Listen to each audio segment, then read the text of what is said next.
Welcome back sa ating panibagong video, and today, ang ituturo ko sa inyo ay ang kantang Salamin Salamin by Dini. So sa kantang to, meron lang tayong 5 super easy chords mula intro hanggang outro na yan. So before tayo mag-start, ang bilang ng string natin ay 6, 5, 4, 3, 2, 1. So umpisan na natin para sa 4 na chords na gagamitin natin sa intro, verse, at chorus. So, yung unang chords natin ay G minor. So, yung G minor natin, itong intro, dito siya sa 3rd fret. So, 1, 2, 3. Tapos, sa 6th string hanggang 1st string. Ito naman ay sa 5th string. And then, ito ay sa 4th string. Ngayon, kung nahirapan kayo sa bar chords, pwede nyo ilipat itong intro, lagay nyo dito sa 3rd string hanggang 1st string. Okay? Tapos, ang next chords natin ay C. So, yung C naman natin, ito ay sa 5th, tapos ito ay sa 4th, and 2nd string to. Tapos, ibababa nyo lang tong dalawang to, dito, yan na yung ating next chords na F. Okay? Parang C lang din siya. So, ito ay sa 4th string, 3rd string to, and 2nd string pa rin to. At ang last chords natin ay D minor. D minor naman natin, ito ay sa 3rd string, 2nd string to, and 1st string to. Okay? So, sa strumming pattern naman tayo, bibigyan ko kayo ng dalawang klaseng strumming pattern. Kayo na mabahala kung alin yung pipili nyo dito. Pero yung unang strumming pattern natin ay down, down, up, down, up, down, down, down, up. Pero kailangan nyo gawin to ng mabilis. Okay? Dahil groovy yung ating kanta. So, ganito siya. Kung gagawin ko ng mabagal, ganito yung tunog niya.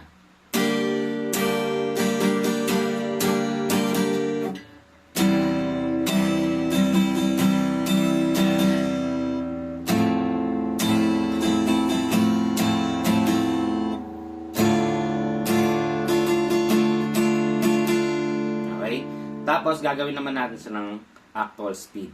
1, 2,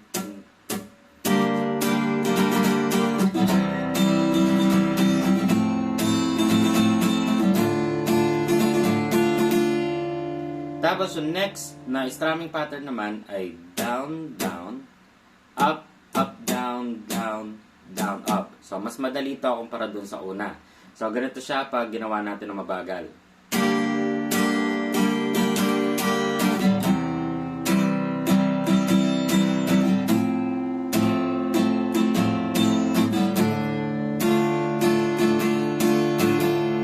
Actual speed naman.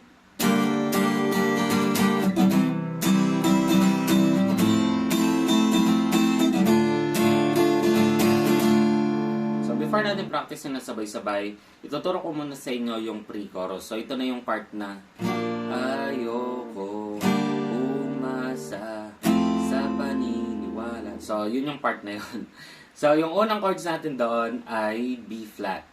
So, ito na yung ating panglimang chords. So, yung B flat natin, ito ay sa 5th string hanggang 1st string. Tapos, ito naman ay sa 4th string hanggang 2nd string. Ngayon, kung nahirapan kayo sa ganyan, pwede nyong gawin na lang ng ganito. So, yan ay sa 4th string hanggang 2nd string. Okay? Tapos, ang next chords natin ay G minor. So, pwedeng ganyan. Pwedeng ganito. Tapos, F. And then, D minor. Tapos C. And then, babalik ng B flat. So, pwedeng ganyan. Pwedeng ganito. Tapos C. Ang last chords natin ay D minor. Okay? Sobrang dali lang ng ating strumming pattern dito. Tig isang strum lang pababa, tapos lilipat agad ng chords. Pero, dito sa D minor at C, sobrang bilis lang ng transition natin. As in, ganito lang siya. Okay? So, ganito siya guys, kung tutugtugin natin siya ng sabay-sabay. Ayokong umasa sa paniniwala.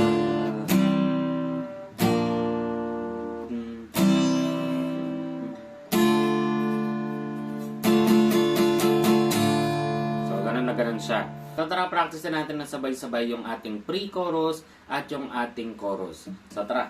1, 2,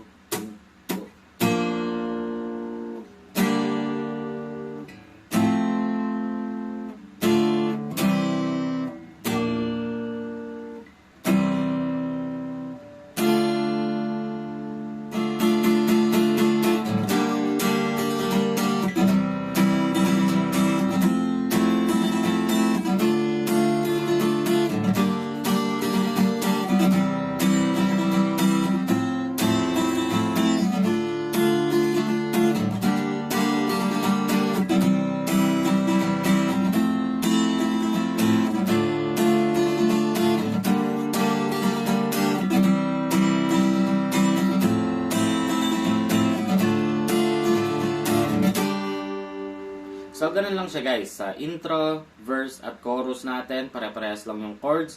Tapos, mag-iiba lang siya pag napupunta kayo ng pre-chorus. Tapos, ulit-ulitin nyo lang yon and then, matatapos nyo yung kanta. So, di ba sobrang dali lang ng kantang ito? At kung gusto mo yung mga ganitong kadadaling guitar tutorial, mag-subscribe ka na at i-hit mo na yung notification bell para lagi kang updated sa ating mga bagong videos. So, hanggang dito lang tong video ito. Maraming salamat sa panonood. At muli, ako si Max from Guitar Tips and peace out.